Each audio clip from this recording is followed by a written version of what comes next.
You're listening to Civic Media. You can tune into any of our live shows on any radio station across the state with the Civic Media app. Find us in your phone's app store and listen anytime, anywhere. This is your WLAK Daily News Roundup for Lake Air, 107.5 FM and 1260 AM in Amory. For WLAK News, I'm James Kelly. Oxbow International will close its Clear Lake facility this summer and lay off nearly 70 employees. According to a notice filed with the Wisconsin Department of Workforce Development, the farm equipment manufacturing company is planning to relocate its Clear Lake operations to its new facility in New York. 68 of their Wisconsin employees will be laid off in June. In the notice, company officials cited a downturn in the agricultural market, rising operational costs, and the aging infrastructure of the Clear Lake facility as the reason for the closure. Amazon has officially begun operations at their new Duluth facility. According to company officials, the new distribution center in the Smithville neighborhood's Atlas Industrial Park began operations on Thursday. The city previously worked to clean up the site, which had been unoccupied for years following the departure of U.S. Steel. City officials say the distribution center will create about 100 jobs and create about $75,000 per year in property tax revenue. The facility could also decrease Amazon package delivery times.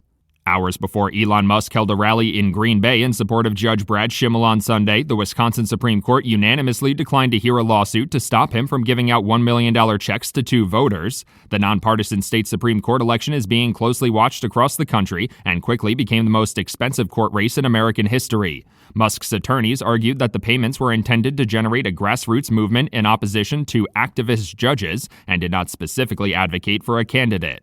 A Cameron man is facing up to 25 years in prison after a routine traffic stop allegedly turned into a drug bust. According to court documents, 53-year-old William Iman Jr. was pulled over by authorities in Rice Lake last week for faulty equipment. During the traffic stop, a K-9 unit alerted Rice Lake authorities to the possible presence of narcotics in the vehicle. Officers then searched the vehicle and allegedly recovered over 10 grams of methamphetamine. Iman was charged with possession with intent to distribute and bail jumping on Wednesday. Wisconsin Governor Tony Evers has vetoed Republican-authored legislation seeking to require state education officials to return to a previous standardized test score scale. In his message with the veto, Governor Evers said he objected to state legislators trying to undermine the authority and independence given to State Superintendent Dr. Jill Underly under the state constitution. The bill was vetoed in its entirety, but Governor Evers did note that he too has been critical of the processes for recent changes to school scoring and standards.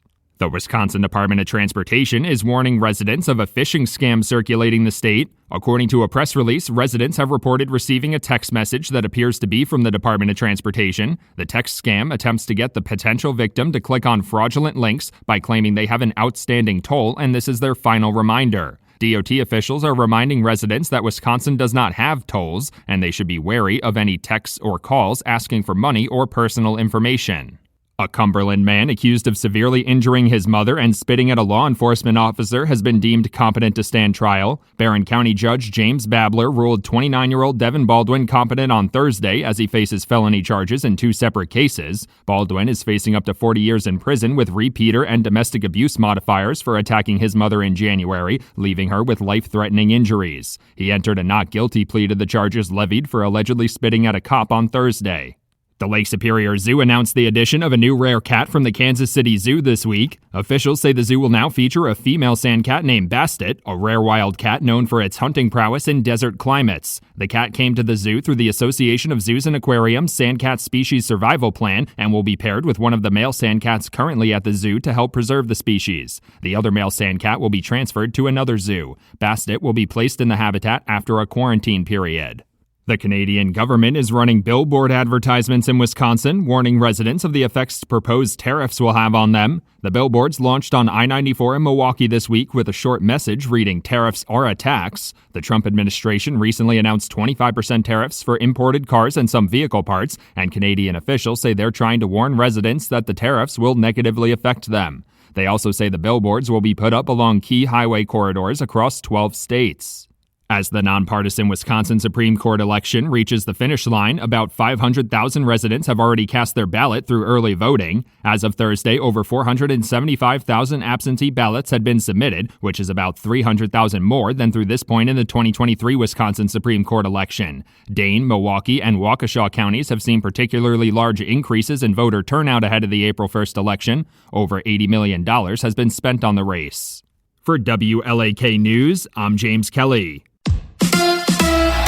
The Brewers are back. Hi, I'm Mike Clemens with sports, baseball. The Brewers home opener going on today at American Family Field against the Kansas City Royals. Now, last year, the Brewers never lost more than 3 games in a row all season. Today, they're coming into the game at 0-3 after being swept over the weekend in New York. The Yankees winning yesterday 12-3. NBA, the Bucks losing at home last night to the Hawks, 145-124. Giannis says he needs to do a better job on defense. I got to be, have more urgency there. Like, I got to protect my basket first. If I don't pick up my man, I got to pick up that guy. So that's the mentality as a team that we have to be better transition defense team. We're going to watch film tomorrow. We're going to walk through it, we're going to play through it, and we're going to be better. Bucks head coach Doc Rivers. I love this team, and I'm going to keep saying that. I don't love how we're playing right now, and we have to get it back. We have to get guys to see what we see, and we will. That's Doc Rivers with sports. I'm Mike Clemens. On your entertainment beat, I'm Pete Schwaba. Corey Feldman has had a rough ride since childhood stardom. The Goonies actor recently appeared on Billy Corgan's The Magnificent Others podcast and claimed he was supposed to have Leonardo DiCaprio's role in What's Eating Gilbert Grape. But Johnny Depp told the producers he was a junkie. Feldman has admitted to having a heroin problem after he was sexually abused as a child, but said at the time of the Gilbert Grape incident, he was completely sober. Ouch.